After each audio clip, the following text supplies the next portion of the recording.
चिंता मत करो, इसे सुनो, सब ठीक हो जाएगा।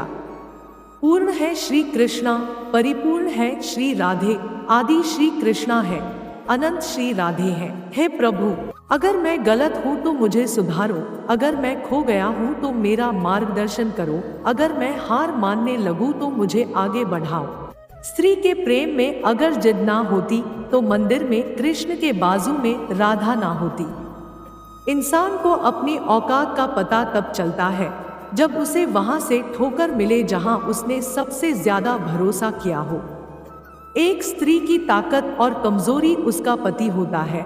अगर ताकत दे तो दुनिया जीत लेती है और अगर कमजोर कर दे तो खुद से हार जाती। अकेले रहो और बस स्वयं पर ध्यान दो। भगवान कोई ऐसे व्यक्ति को भेजेगा जो वास्तविक रूप में तुम्हारे लायक होगा। लड़की का विवाह सदैव शिक्षित कुल में करना चाहिए। लड़के को अच्छी शिक्षा देनी चाहिए। शत्रु को सदैव कठिनाइयों में फंसाए रखो। मित्र को धर्म कर्म के लिए प्रेरित करो। गीता में कहा गया है कि जब सत्य की असत्य से लड़ाई होगी तो सत्य अकेला खड़ा होगा और असत्य की फौज लंबी होगी, क्योंकि असत्य के पीछे मूर्खों का झुंड भी होगा। कलयुग में एक बार हिरण्य युग आता है जो कि सतयुग से भी बेहतर होता है। इसमें स्वयं देवता धरती पर अवतरित होते हैं और राज की बात है कि हिरण्य युग की शुरुआत जल्दी होने वाली है। मैं विधाता होकर भी विधि के विधान को टाल नहीं सका। मेरी चाह राधा थी और चाहती मुझको मीरा थी, पर मैं हो रुक्मणी का गया। जमाना कल भी खराब था, आज भी खराब है। द्रौपदी का चीर हरण करने वालों को लोग भूल गए, लेकिन जिसने सीता को हाथ तक नहीं लगाया वो आज तक जल रहा है। माना कि आईने की कीमत हीरे से कम है, लेकिन हीरा पहनने के बाद ढूंढते सब आईना ही है। मिट्टी का मटका और परिवार की कीमत सिर्फ बनाने वाले को ही पता होती है, तोड़ने वाले को नहीं। नमक रोटी खाकर सो जाना, परंतु अपनों के सामने कभी हाथ मत फैलाना, क्योंकि जितना वो देंगे नहीं उससे ज्यादा वो सुनाएंगे। भाई भाई का रिश्ता भगवान ने विपत्ति बांटने के लिए बनाया था, लेकिन अफसोस आज यह सिर्फ संपत्ति बांटने तक सिमट कर रह गया है। अपने बच्चों को संस्कार दीजिए, नहीं तो यह आपके अंतिम संस्कार में भी शामिल नहीं होंगे। मजाक नहीं है, भयंकर कलयुग चल रहा है। मेरा मानना है कि पवित्रता उसी को मिलती है जो खुद पवित्र होता है। सीता उसी को मिलती है जो राम होता है। जिंदगी में जिस इंसान का हृदय जितना अच्छा होता है ना, उस इंसान का भाग्य उतना ही खराब होता है। इंसान की बड़ी अजीब फितरत है, मरे हुए पर रोता है और जिंदे को रुलाता है।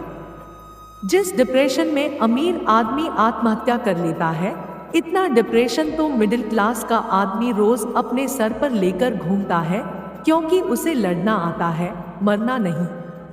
सबने कहा रामायण और महाभारत की रचना नारी के कारण हुई।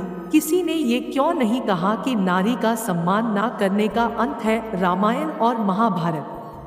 कोई व्यक्ति चाहे कितना भी खास हो, उसे एक पल में त्यागने की क्षमता अवश्य होनी चाहिए। जब अक्ल पर पर्दा पड़ता है तो सबसे पहले समझाने वाला ही बुरा लगता है। ताकत आवाज में नहीं, विचारों में रखो, क्योंकि फसल बारिश में होती है, बाढ़ में नहीं। मनुष्य के लिए बुरी संगत उस कोयले के समान है जो गर्म हो तो हाथ जला देता है और ठंडा हो तो हाथ काला कर देता है। भरोसा सब पर कीजिए, किंतु सावधानी से, क्योंकि कभी कभी खुद के दांत भी जीभ को काट लेते हैं। किसी की आदत लगने में समय नहीं लगता, परंतु आदत खत्म करने में बरसों लग जाते हैं। जो प्राप्त है वही पर्याप्त है। ज्यादा की इच्छा इंसान को अंधा बना देती है। करेले से कड़वे लोग मुसीबत में काम आ जाते हैं और शक्कर से मीठे लोग वक्त पर अक्सर धोखा दे जाते हैं। वक्त कब क्या रंग दिखाए हम नहीं जानते, वरना श्री राम को रात में राज मिलने वाला था, उन्हें सुबह वनवास ना मिलता। किसी को पानी लाने भेजो तो वो खुद पहले पीता है। ये जिंदगी है जनाब, यहाँ हर कोई पहले अपने लिए जीता है। कोई जाति नीच नहीं होती, पर कुछ नीच लोग लगभग हर जाति में होते हैं जो हिंदुत्व का विरोध करते हैं। जब भक्ति में मन लगने लगे तो समझ लेना आपने भगवान को नहीं, भगवान ने आपको चुना है। पलटकर जवाब देना बेशक गलत है, लेकिन सुनते रहो तो लोग बोलने की मर्यादा भूल जाते हैं। बीवी के लिए महल बनाने वाले बहुत थे, पर माँ के लिए स्वराज बनाने वाला वह एक ही था। आत्मसम्मान बहुत कीमती चीज है, अगर कोई हाथ छुड़ाए तो छोड़ दिया करो। अगर इस वीडियो से आपकी लाइफ में 1% भी वैल्यू ऐड होती है तो आप भी मेरी लाइफ में 1% वैल्यू ऐड कर दीजिए। आपका सब्सक्राइब करना मेरी लाइफ में 1% वैल्यू ऐड करेगा। धन्यवाद।